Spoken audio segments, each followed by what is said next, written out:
spiritual care is something which, in hospices in particular, is delivered by everybody.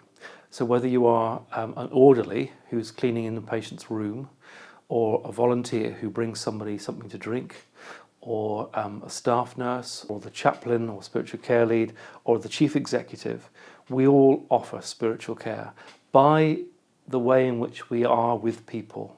And I mentioned a volunteer who brings a cup of tea.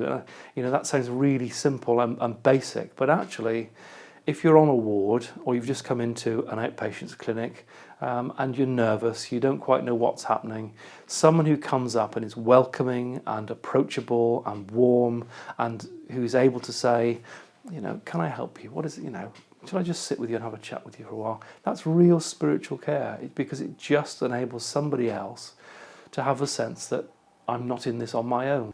You then move through different types of or different ways of offering it. So you'd expect a person who's ordained, a chaplain or a spiritual care lead, for example, to be able to have conversations around death and dying and the spiritual aspects of that at a deeper level. Cicely Saunders, who founded St Christopher's and began the modern hospice movement, talked particularly about total pain as a model for some people who come under the care of a hospice. And total pain is about spiritual, emotional, social and physical pain.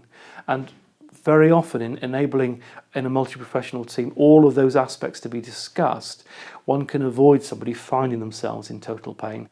So regularly we will meet as multi-professional teams with doctors, nurses, social workers, physiotherapists, arts and music therapists, the spiritual care lead and others. It's a balancing act between a patient who needs a lot of medical and nursing support and a patient actually who doesn't need so much of that but needs a lot more psychological, emotional, social and spiritual support. We all have our part to play and all have our part to bring back to a multi-professional meeting when we discuss somebody so that a holistic picture of somebody's needs is picked up.